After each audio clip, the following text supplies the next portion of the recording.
in place, and the scarring of the land. As technology increases, they tend to have bigger pad sites now and less of them. So they could probably do this in just a few pad sites, but you can see every one of those arrows is a separate pad site. And so in each one of these pad sites is a tank battery that has to be emptied by a truck. How many times a day? In the beginning, about once an hour. So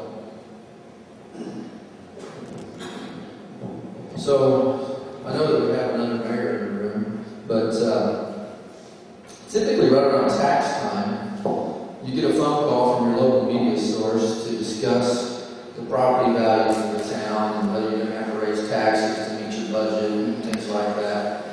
And so, like the next day after I took office as mayor of Dish, I get a phone call saying, "How come you've lost so much property value?"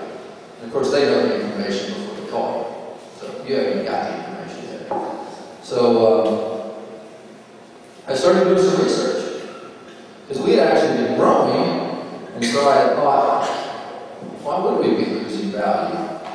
But we have a lot of agricultural property, and agricultural property is taxable. In Texas, at a lower rate, I'm assuming it is here as well. And so the minerals actually provided a lot of our tax base, because the minerals are taxed in Texas as real property. So they're taxed at the same value your house is. So at one time, we got 60% of our property tax revenues from the minerals. But the average well loses 50% production after 1 year. And then it'll never get above that again. It can be re-stimulated, whatever the case may be, but it'll never get above that. So, in theory, the only way that you can maintain this level is to drill more and more and more and more and more every year. So, what happened a couple of years ago? The price of gas dropped from $13 a million cubic feet to $3 a million cubic feet, essentially overnight. So what does that do to the tax base? Now what happens when it gets down to that low? What do companies start doing? They don't drill anymore. They cut way back on drilling. So in Dish, we don't have a big budget, but we don't have big spending either. So we weren't in too bad shape. Some of the cities got themselves in a little bit of a pinch because they were spending up at this level, and then when it went down to this level, they were having budget shortfalls, having to raise taxes, having to figure out other ways to come up with revenue. Couldn't pay for the new fire truck.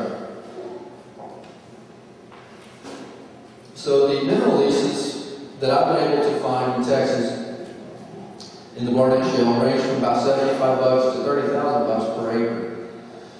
Now the $75, that would have been probably back in the late 80s, because they started leasing land back in the late 80s when they were trying to develop this fracturing technology. And the $30,000 would have been a few years ago when prices were so elevated, and that would have been down in the neighborhoods down in Fort Worth. And the percentage is from 12 to 30%.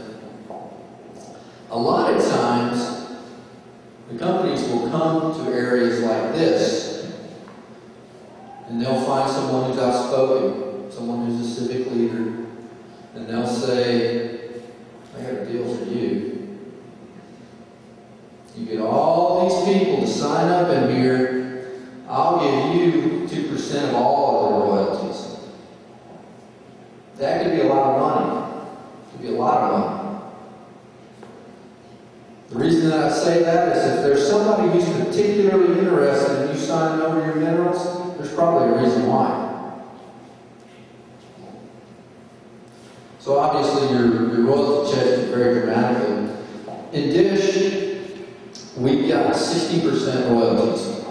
And so this is an illustration of one of the citizens They have 25%. Now we have a split estate. I don't believe you have that here currently, widespread. You probably will eventually. But the split estate means one person on the surface, one person on the minerals. Well, you may get 50% of your minerals, you may get 25% of your minerals, or you may get none of your minerals. So this person has 25%. So if he had 100% of his minerals, it would be equivalent to, what, 3.5 acres or something like that. And he gets $150 to $200 a month. So depending on how much land you have, you can probably do the math there. As the illustration showed, in Texas, the drilling is getting closer and closer to residential homes. And they're not just doing this out in the country, they're doing it in the urban areas as well. The city of Fort Worth has 1,600 wells either drilled or permitted to be drilled within its corporate limits. And as I stated, many in Texas are subject to the split estate. Mineral owner rights are dominant in Texas. That paradigm shifting a little bit, because there's been some litigation about surface owner rights coming back, and it's starting to shift a little bit. In Dish, most of the folks who have large parcels of property and made any money from the minerals have since moved away.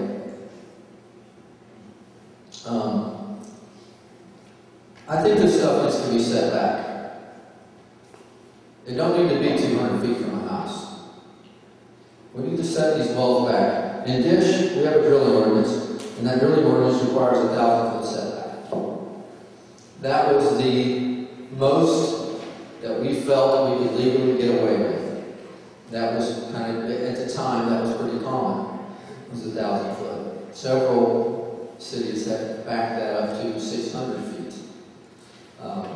If you look at 1,000 feet, go out here to one of these rigs and walk off 1,000 feet, you're still pretty darn close.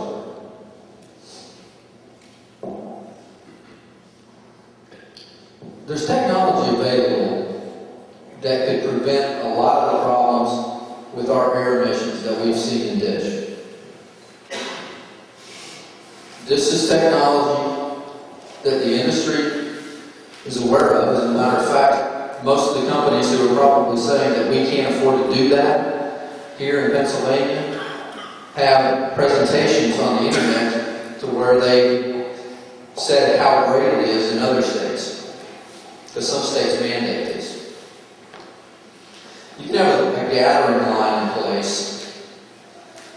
You can have a closed loop system where you don't have the drilling pits. You guys know what the drilling pits are? They put the drilling waste, frac fluids, things like that, go off in these two pits. But what happens if you're near a floodplain? What happens if you get a big snow? What happens if you get a lot of rain? What happens if those pits overflow and run down into your creeks? Anybody see any dead fish around here?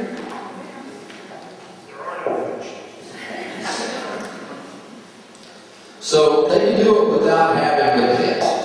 They can do a closed loop system and have no pits. They can have their gathering line in place. If they have the gathering line in place prior to drilling, guess what? They don't have to flare. Anybody ever seen any flaring here? The flame shoot way up in the air? Do I have any mineral owners in here? It's okay. It's okay, you can admit it.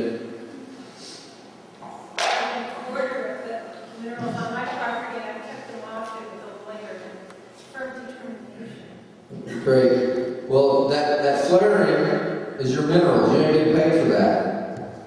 And if it's so important that we have to do this, and we have to do this right now, why are we flaring off all of that gas? There's 7,000 wells in the Barnett Shale. I don't know how many's in the Marcellus. How much gas would that have saved if we would have flared, if we had a closed loop system, if we had a line in place, if there hadn't been any flaring? The gathering line is a line that goes from the well to a transmission line. So it'll be a small line, usually about 4 inches, something like that. If they have a massive well site, the gathering line will be bigger.